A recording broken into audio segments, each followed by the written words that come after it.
right, guys, welcome back. This is Nick, This is Faye. and this is Creogs Over Coffee. Today with us, we have Dr. Mary Dalton, who is coming to us from Columbia. Dr. Dalton is the Willard C. Rapley Professor of Obstetrics and Gynecology, as well as the chair of the Department of Obstetrics and Gynecology over at Columbia. Welcome, Dr. Dalton. Thank you. It's lovely to be here. So, Dr. Dalton, as we've been meeting people at the meeting here in Las Vegas, the number one question we have to ask is, what are you most excited for with SMFM this year? Well, for me personally, the most excitement this week was the fellows presentation this morning. And I've taken a particular interest in giving back to fellows and giving opportunities through the foundation. So seeing the fellows presentation this morning and their poise and the quality of their research presentations really gave me a very good feeling about the future of our specialty. Dr. Dalton, most of our listeners are medical students and residents and fellows. So I think something that they are always interested in hearing is, people like yourself, their background. How did you become interested in OBGYN and MFM? And what are your current interests in the field? I got into OBGYN serendipitously. I wasn't a person who thought as a medical student I wanted to do OBGYN. In fact, I wanted to do dermatology. So when I came to Canada, I went to medical school in Ireland. When I came to Canada in the late 70s, I applied to be a resident in dermatology, but they informed me that since it was the most lucrative specialty in Canada, that no foreign graduate need apply. So then the anesthesia department at that point were always looking for new candidates, and they called me to see would I join the anesthesia residency. So I did that, and I honestly wasn't that happy in it, but I did very much enjoy doing the OB anesthesia. And one day the chair of OBGYN told me that one of the OB residents had left and asked me if I would like to switch, because I used to enjoy hanging out on the labor floor. So that's how I became an OBGYN resident. Wow. So it was totally serendipitous. And what about MFM? Was that kind of the same serendipity, or was that something that you felt like you had more direction in? I think that I could have done either GYN oncology or MFM. I very much enjoyed being able to do things with my hands, and I enjoyed the surgery in GYN oncology, but I also enjoyed the procedures that were part of MFM that was developing under ultrasound guidance. So I felt that would also be something I could consider in terms of the future, that I could get involved in prenatal diagnosis procedures. So I believe I could easily have chosen either one of those, but because I needed to find a position in Boston, there was MFM available, and that's why I chose MFM. And I never looked back since that time. Fabulous. Dr. Dalton, you've been involved in quite a bit through SMFM and through your own research and work. As you kind of look back, what do you think has been your most significant or important contribution to our field? It's hard for me to answer that question because I usually don't look back, I look forward. And I feel being in New York, usually people ask, what did you do in the last 6 minutes? So I'm not a person who reflects a lot on what I did well, but I think forward about what I can do better. But seeing as you're asking me that question now, I feel some of my contributions that have helped patient care has been the creation of multidisciplinary centers. At Columbia, we've created a center for fetal anomalies that is multidisciplinary, and in my opinion, the care has been better because of multidisciplinary approach. And most recently, we created a similar center for mothers.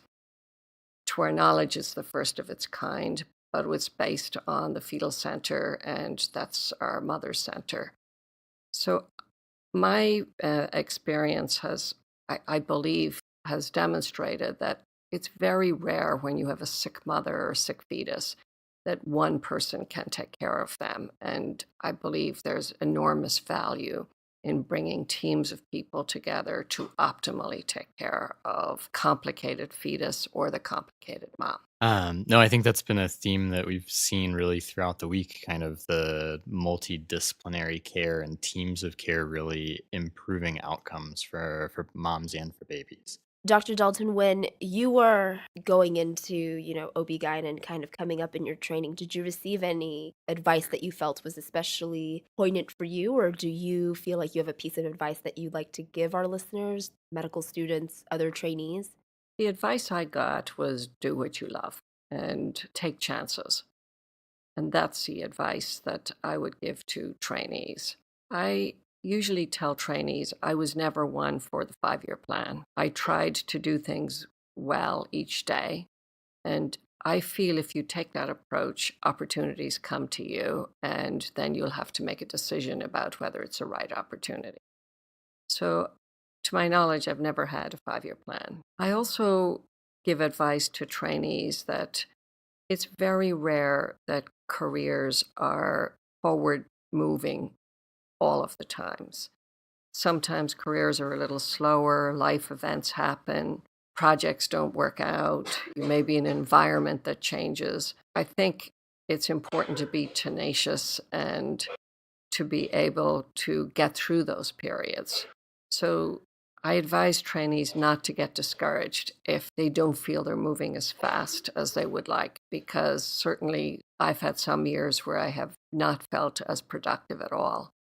And then that has changed probably because of tenacity. And I frequently cite the Woody Allen line 90% of success is showing up.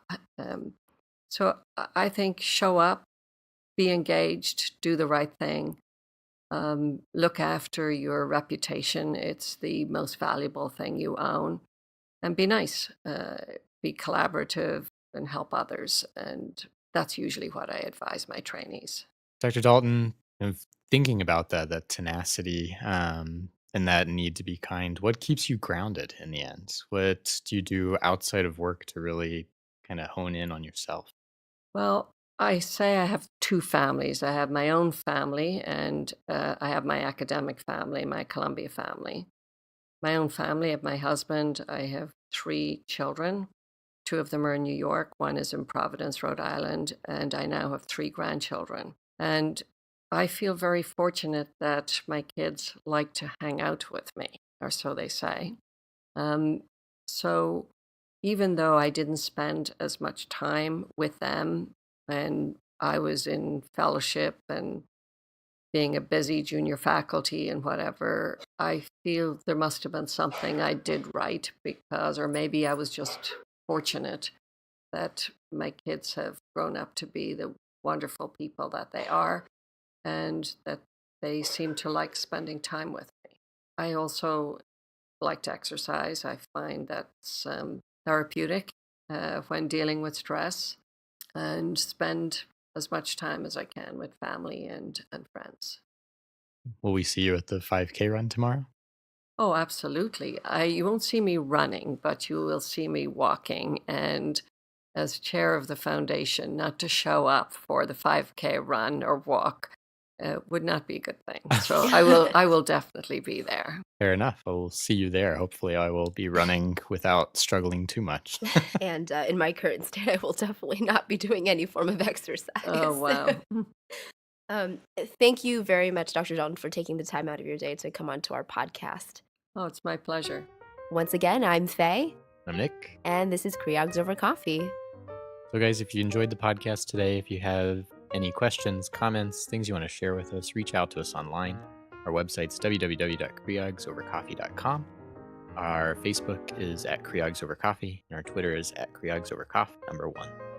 And if you want to give us some support in exchange for a shout out on the podcast or some cool swag, you can find us on our Patreon at www.patreon.com/creogsovercoffee. You can find us anywhere you get a podcast: iTunes, Spotify, Google Play, wherever.